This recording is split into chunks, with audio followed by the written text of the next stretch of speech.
Ce poème a été écrit par Edna Searcy de Melbourne, âgée de 20 ans. Elle avait marié Reg Green de Great Eastern plus tôt pendant la Seconde Guerre mondiale.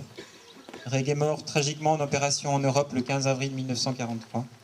Des années plus tard, Edna a marié Ken Burton et a vécu à Melbourne jusqu'à son décès en 2010. C'est par un jour froid de novembre que mon bien-aimé s'en fut. Rejoindre la RAF, parti, botter les fesses des Boches. Pas de mariage pour moi pendant la guerre, m'avait-il dit avant de partir. Mais 2 semaines seulement ont passé avant qu'il n'écrive et donne le jour. Le 26 avril est arrivé. Maintenant, nous étions censés avoir du plaisir. Et là, je me tenais en blanc de neige, aimant l'époux autant que je le pouvais. Un jour céleste avec mon mari j'eus, mais il se termina trop tristement. Le jour juste après, il dut retourner aux casernes pleines de malheur.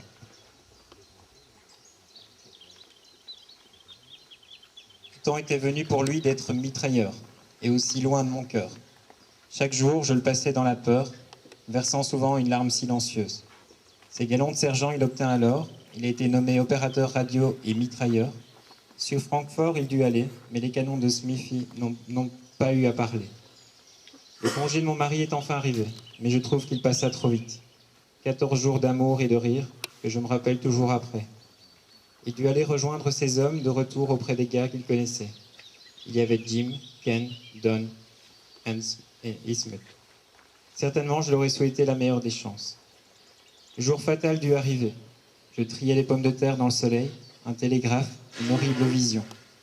Mon époux n'est pas parvenu à rentrer la nuit dernière.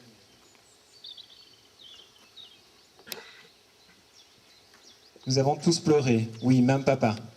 J'ai vraiment pensé que j'allais devenir folle. Je savais dans mon cœur qu'il n'était pas mort. Il semblait me parler tandis que j'étais dans mon lit. J'ai pleuré et pleuré, mais en vain. Cela n'a pas ramené. Le pasteur est venu pour prêcher et prier. Je ne l'oublierai jamais, cet épouvantable jour. Chaque jour, une lettre venait, et chacune d'entre elles portait son nom.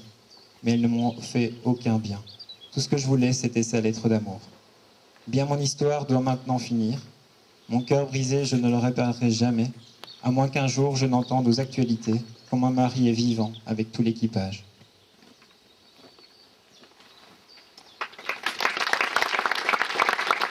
Ans après son premier poème, Edna en écrivait un autre, mettant en perspective sa vie qui avait suivi son cours. Il s'est passé 20 ans depuis la dernière fois que j'ai écrit. Mon cœur brisé est devenu fou. 5 longues années sont passées lentement, mais alors je n'ai pas arrêté de pleurer. Un autre homme a croisé ma route. « Épouse-moi ma chérie », m'a-t-il dit. Nous nous mariâmes en juillet dans le soleil et nous eûmes beaucoup de plaisir. Notre bien-aimé fils arriva bientôt. Le jour de Pâques, il chanta sa chanson. Le Seigneur m'avait rendu ma vie et je voulais être une vraie bonne épouse. Notre vie de mariés n'était pas tout à fait complète. Nous voulions quelque chose à 4 pattes. Mon frère me donna un magnifique chiot. Il avait l'air si mignon, gras et duveteux. Les années passèrent, Nigel alla à l'école et je me sentais si perdu sans sa chanson. Une petite fille vient vivre en notre sein. Elle avait de grands yeux bleus, mais jamais une boucle. La vie était un doux et joyeux tourbillon. Nous les aimions tous deux autant que nous le pouvions. Ils étaient si heureux, gentils et bons.